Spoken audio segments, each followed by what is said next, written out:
Hello friends, once again Rohit Singh Kushwaha from RSI academy. आज का जो हमारा वीडियो है वो 1857 की क्रांति पर आधारित रहेगा, जिसे हम भारत का प्रथम भारतीय स्वतंत्रता संग्राम भी कहते हैं। तो सन 1857 का भारतीय विद्रोह, जिसे प्रथम स्वतंत्रता संग्राम या सिपाही विद्रोह या भारतीय विद्रोह के नाम से जाना जाता है, ब्रितानी शासन के विरुद्ध एक सशस्त्र विद्रोह था। यह विद्रोह 2 वर्षों तक चला और विभिन्न क्षेत्रों में चला। इस विद्रोह का आरंभ छावनी क्षेत्रों में छोटी झड़पों और आगजनी के साथ हुआ, परंतु जनवरी मास तक इसने इतना बड़ा रूप ले लिया। विद्रोह का अंत भारत में ईस्ट इंडिया कंपनी के शासन की समाप्ति के साथ हुआ और पूरे भारत में ब्रितानी राज का प्रत्यक्ष शासन आरंभ हो गया, जो अगले 20 वर्षों तक चला। सन 1857 के विद्रोह के विभिन्न राजनैतिक, आर्थिक, धार्मिक और सैनिक और सामाजिक कारण बताए जाते हैं। कई इतिहासकारों का मानना है कि उस समय के जनमानस में धारणा थी कि अंग्रेज उन्हें जबरदस्ती या धोखे से ईसाई बनाना चाहते हैं। यह पूरी तरह से गलत भी नहीं था। कुछ कंपनी अधिकारी धर्म परिवर्तन के कार्य में जुटे थे। हालांकि कंपनी ने धर्म परिवर्तन की स्वीकृति कभी नहीं दी थी। कंपनी ने इस बात से अवगत थी कि धर्म पारस्परिक भारतीय समाज के विद्रोह का एक कारण बन सकता है। इससे पहले 16वीं शताब्दी में भी भारत तथा जापान ने पुर्तगालियों के पतन का यह कारण था कि उन्होंने जनता पर ईसाई धर्म बलात् लादने का प्रयास किया था। लॉर्ड डलहौजी के राज्य हड़पने की नीति, डॉक्ट्रिन ऑफ लैप्स के अंतर्गत अनेक राज्य जैसे झांसी, अवध, सतारा, नागपुर और संबलपुर को अंग्रेजी राज में मिला लिया गया और उनके उत्तराधिकारी राजा से अंग्रेजी राज्य से पेंशन पाने वाले कर्मचारी बन गए। शाही घराने, जमींदार और सेनाओं ने अपने आप को बेरोजगार और अधिकारहीन पाया। ये लोग अंग्रेजों के हाथ अपनी शर्मिंदगी और हार का बदला लेने के लिए तैयार थे। लॉर्ड डलहौजी के शासन के 8 वर्षों में 10 लाख वर्ग मील क्षेत्र को कंपनी के अधिकार में ले लिया गया। इसके अतिरिक्त ईस्ट इंडिया कंपनी की बंगाल सेना में बहुत से सिपाही अवध से भर्ती हुए थे। वे अवध में होने वाली घटनाओं से छूते नहीं रहे और नागपुर के शाही घरानों के आभूषणों की कलकत्ता में बोली लगाई गई। इस घटना से शाही परिवार के प्रति अनादर के रूप में देखा गया। भारतीय कंपनी के कठोर शासन ने भी नाराज थे, जो कि तेजी से फैल रहा था और पश्चिमी सभ्यता का प्रसार कर रहा था। अंग्रेजों ने हिंदुओं और मुसलमानों को उस समय माने जाने वाले बहुत से रिवाजों को गैरकानूनी घोषित कर दिया और अंग्रेजों द्वारा असामाजिक माने जाते थे। इसमें सती प्रथा पर रोक लगाना भी शामिल था। यहाँ ध्यान देने वाली बात यह है कि सिखों ने यह बहुत पहले ही बंद कर दिया था और बंगाल के प्रसिद्ध समाज सुधारक राजा राम मोहन रॉय इस प्रथा को बंद करने के पक्ष में प्रचार कर रहे थे। इन कानूनों ने समाज के कुछ पक्षों, मुख्यतः बंगाल में क्रोध उत्पन्न कर दिया और अंग्रेजों ने बाल विवाह प्रथा को समाप्त कर दिया और कन्या भ्रूण हत्या पर भी रोक लगा दी। अंग्रेजों द्वारा ठगी की समाप्ति पर भी की गई, परंतु यह एक संदेह अभी बना हुआ है कि ठग एक धार्मिक समुदाय था या केवल साधारण डकैतों का समुदाय। ब्रितानी न्याय व्यवस्था भारतीयों के लिए अन्यायपूर्ण मानी जाती थी। 1843 में ब्रिटेन के प्रधानमंत्री लॉर्ड अबरडीन ने प्रशासनिक सेवा को भारतीयों के लिए खोल दिया, परंतु कुछ प्रबुद्ध भारतीयों के हिसाब से यह सुधार पर्याप्त नहीं था। कंपनी के अधिकारियों को भारतीयों के विरुद्ध न्यायालयों में अनेकों अपीलों का अधिकार प्राप्त था। कंपनी भारतीयों पर भारी कर भी लगाती थी, जिससे न चुकाने की स्थिति में उनकी संपत्ति अधिकृत कर ली जाती थी। कंपनी के आधुनिकीकरण के प्रयासों को पारंपरिक भारतीय समाज ने संदेह की दृष्टि से देखा और लोगों ने माना कि रेलवे, जो बॉम्बे में से सर्वप्रथम चला, एक दानव है और लोगों पर विपत्ति लाएगा। परंतु बहुत से इतिहासकारों का यह भी मानना है कि इन सुधारों को बढ़ा चढ़ाकर बताया गया, क्योंकि कंपनी के पास इन सुधारों को लागू करने के साधन नहीं थे और कलकत्ता से दूर उनका प्रभाव नगण्य था। अब बात करते हैं आर्थिक कारण की, जो कि जिम्मेदार माने गए 1857 की क्रांति के लिए। तो 1857 के विद्रोह का एक प्रमुख कारण कंपनी द्वारा भारतीयों का आर्थिक शोषण भी था। कंपनी की नीतियों ने भारत की पारस्परिक अर्थव्यवस्था को पूरी तरह समाप्त कर दिया और इन नीतियों के कारण बहुत से किसान, कारीगर, श्रमिक और कलाकार कंगाल हो गए। इसके साथ ही वह जमींदारों और बड़े किसानों की स्थिति भी बदतर हो गई। सन 1813 में कंपनी ने एक तरफा मुक्त व्यापार की नीति अपना ली। उसके अंतर्गत ब्रितानी व्यापारियों को आयात करने में पूरी छूट मिल गई और परंपरागत तकनीकी से बनी हुई भारतीय वस्तुएं इसके सामने टिक नहीं सकी और भारतीय शहरी हस्तशिल्प व्यापार को अकल्पनीय क्षति हुई। रेल सेवा के आने के साथ ही ग्रामीण क्षेत्र के लघु उद्यम भी नष्ट हो गए। रेल सेवा ने ब्रितानी व्यापारियों को दूर दराज के गाँव तक पहुँच दे दी। सबसे अधिक क्षति कपड़ा उद्योग, जिसमें कपास और रेशम को हुई।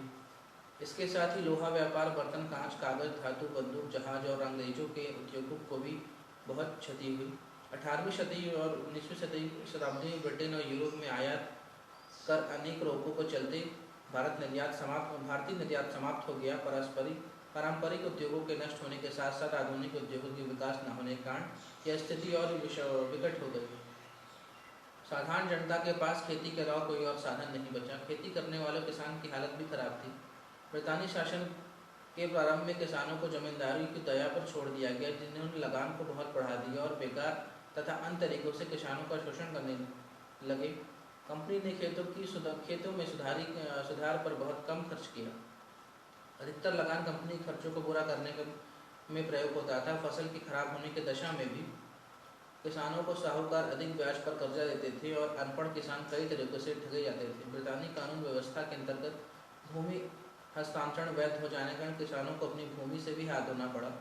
इन समस्याओं के कारण समाज के हर वर्ग में असंतोष व्याप्त था।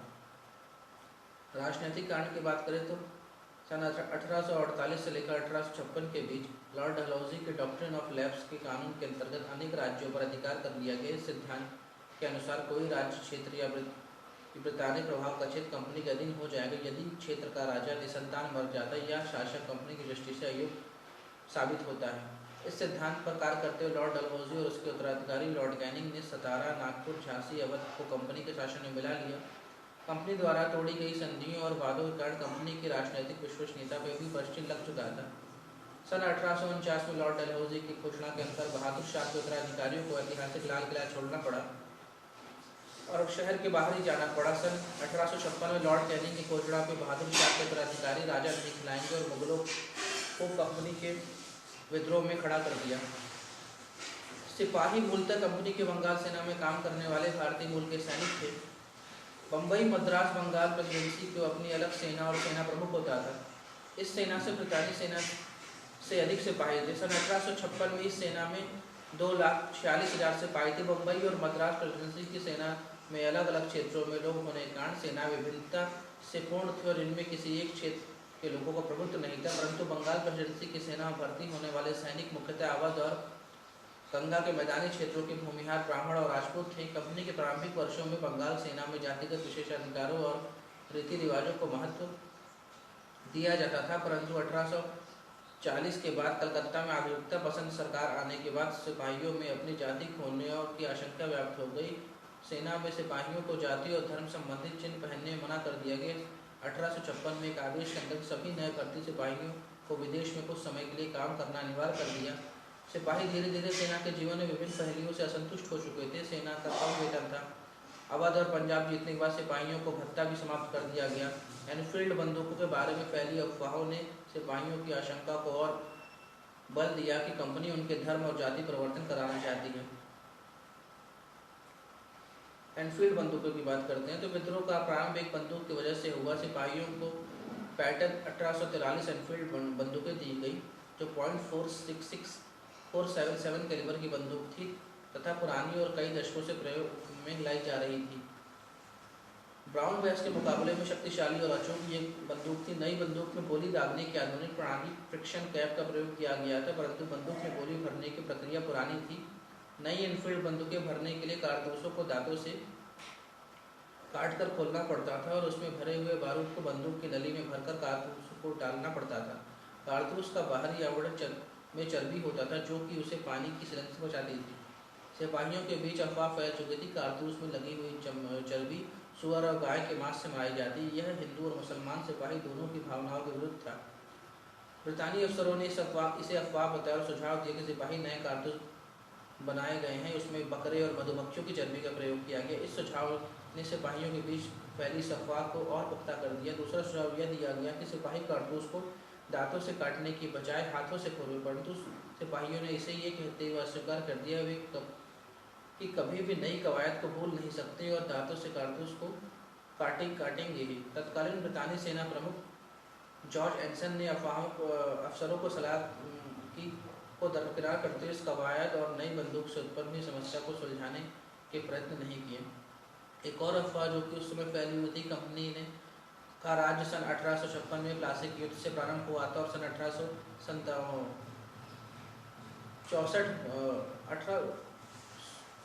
1857 में 100 वर्षों के बाद समाप्त हो जाएगा।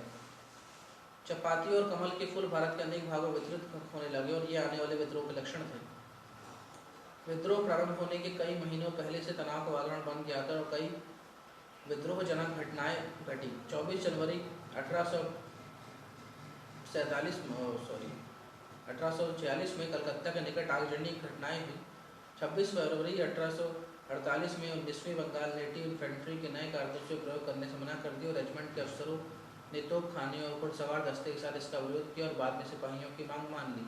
मंगल पांडे 34वीं बंगाल नेटिव इन्फेंट्री का एक सिपाही था जो 29 मार्च 1856 को बैरकपुर परेड मैदान कलकत्ता के निकट मंगल पांडे ने रेजिमेंट के अफसर लेफ्टिनेंट बाग पर हमला कर उसे घायल कर दिया। जनरल जॉन हेरल्से के अनुसार मंगल पांडे किसी प्रकार के धार्मिक पागलपन में थे और जनरल ने जमादार ईश्वरी प्रसाद को मंगल पांडे को गिरफ्तार करने का आदेश दिया, पर जमींदार ने मना कर दिया। सिवाय एक सिपाही शेख पलटू को छोड़कर सभी रेजिमेंट के ने मंगल पांडे को गिरफ्तार करने से मना कर दिया। मंगल पांडे ने अपने साथियों को खुलेआम विद्रोह करने के लिए कहा, पर किसी के ना मानने पर उन्होंने अपनी बंदूक से अपने प्राण लेने का प्रयास किया, परंतु वे इस प्रयास में केवल घायल हुए। तो 6 अप्रैल 1856 को मंगल पांडे का कोर्ट मार्शल कर दिया गया और 7 अप्रैल को फांसी दे दी गई। जमींदार ईश्वरी प्रसाद को मृत्युदंड दे दिया गया और उसे भी 22 अप्रैल को फांसी दे दी गई और सारी रेजिमेंट को समाप्त कर दिया गया और सिपाहियों को निकाल दिया गया। सिपाही शेख पलटू को पदोन्नति कर बंगाल सेना में जमींदार बना दिया गया। अन्य रेजिमेंट के सिपाहियों का दंड बहुत ही कठोर लगा। कई इतिहासकारों के अनुसार रेजिमेंट को समाप्त करना और सिपाहियों को बाहर निकालने ने विद्रोह के प्रारंभ होने की एक महत्वपूर्ण भूमिका निभाई। असंतुष्ट सिपाही बदला लेने की इच्छा के साथ अवध लौटे। विद्रोह ने उन्हें यह अवसर भी दे दिया। अप्रैल के महीने में आगरा, इलाहाबाद और अम्बाला शहरों में भी आगजनी घटनाएं हुई। मेरठ और दिल्ली की बात करें, उस समय मेरठ एक दूसरा बड़ा सैनिक अड्डा था जहां 2346 भारतीय, 2039 ब्रितानी सिपाही और 12 ब्रितानी सिपाहियों द्वारा संचालित तोपें उपस्थित थी। बंगाल सेना में असंतोष की बात सभी लोग उस समय भली भांति जानते थे। फिर भी 24 अप्रैल को 3 बंगाल लाइट कैवेलरी घुड़सवार दस्ता के सेनानायक लेफ्टिनेंट कर्नल जॉर्ज कैमिसन स्मिथ ने अपने 10 सिपाहियों को परेड करने और गोलाबारी का अभ्यास करने को कहा। 5 को छोड़कर सभी सिपाहियों ने परेड करने और कारतूस लेने से मना कर दिया।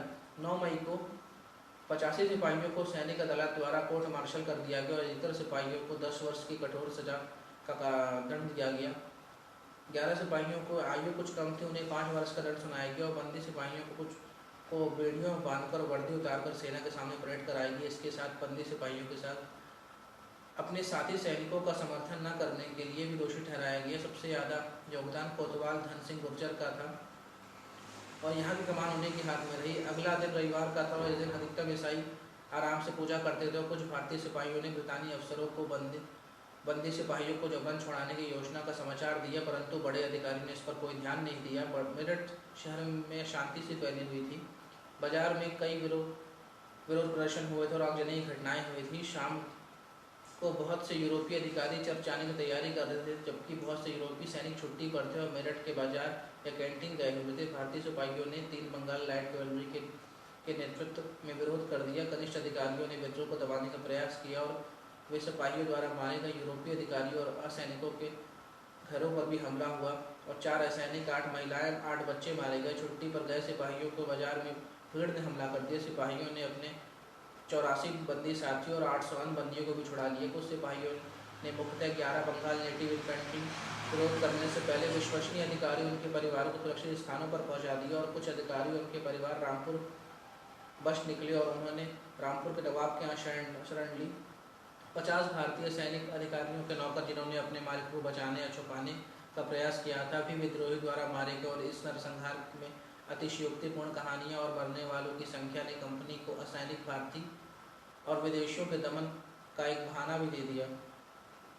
वरिष्ठ कंपनी अधिकारी मुख्यतः मेजर जनरल हैविट, जो कि सेना के प्रमुख थे, 60 वर्षों के थे, प्रतिक्रिया में धीमे रहे। ब्रितानी सैनिक 60 राइफल और यूरोपीय सैनिकों द्वारा संचालित बंगाल तोपखाने आगे बढ़े, परंतु विद्रोही सिपाहियों से लड़ने का कोई आदेश नहीं मिला और वे केवल अपने मुख्यालय और तोपखाने की सुरक्षा में ही लगे रहे। 11 मई की सुबह को जब वे लड़ने को तैयार हुए तब तक विद्रोही सिपाही दिल्ली की ओर कूच कर चुके थे। उसी सुबह 3 बंगाल लाइट कैवेलरी दिल्ली पहुंचे। उन्होंने बहादुर शाह जफर को नेतृत्व करने को कहा। बहादुर शाह जफर ने उस समय कुछ नहीं कहा, पर वह किले में उपस्थित अन्य लोगों ने विद्रोहियों का साथ दिया। दिन में विद्रोह दिल्ली में फैल गया और बहुत से यूरोपीय अधिकारी, उनका परिवार, भारतीय धर्मांतरित ईसाई और व्यापारियों पर सिपाहियों और दंगाइयों द्वारा भी हमले हुए। लगभग 50 लोगों को बहादुर शाह के नौकरों द्वारा महल के बाहर ही मार दिया गया। दिल्ली के पास ही बंगाल नेटिव इन्फेंट्री की 3 बटालियन उपस्थित थी। बटालियन के कुछ दस्ते तुरंत ही विद्रोहियों के साथ मिल गए और बाकियों ने विद्रोहियों पर वार करने से मना कर दिया। दोपहर में नगर में एक भयानक धमाका सुनाई पड़ा। नगर में बने हुए शस्त्रागार को बचाने में तैनात 5 ब्रितानी अधिकारियों ने विद्रोही सिपाहियों और अपनी ही सुरक्षा में लगे सिपाहियों पर गोलाबारी की, परंतु असफल होने पर उन्होंने शस्त्रागार को ही उड़ा दिया। 9 में से 6 अधिकारी बच निकले और उस धमाके से उस सड़क पर रहने वाले कई लोगों की मृत्यु हो गई। दिल्ली में हो रही इन घटनाओं का समाचार सुनकर नगर के बाहर तैनात सिपाहियों ने भी खुला विद्रोह कर दिया। भाग रही यूरोपीय अधिकारी और सैनिक उत्तरी दिल्ली के निकट फ्लैग स्टाफ बुर्ज के पास एकत्रित हुए। यहाँ बहुत से तार संचालक ब्रितानी मुख्यालय को हो रही घटनाओं का समाचार दे रहे थे। जब ये स्पष्ट हो गया कि कोई सहायता नहीं मिलेगी तो वे करनाल की ओर बढ़े और रास्ते में कुछ लोगों की सहायता ग्रामीणों ने की और कुछ यूरोपियों को लूटा और मारा भी गया। अगले दिन बहादुर शाह ने कई वर्षों बाद अपना पहला आधिकारिक दरबार लगाया। बहुत से सिपाही इसमें सम्मिलित हुए। बहादुर शाह इन घटनाओं से चिंतित थे और अंततः उन्होंने सिपाहियों को अपना समर्थन और नेतृत्व देने का फैसला किया।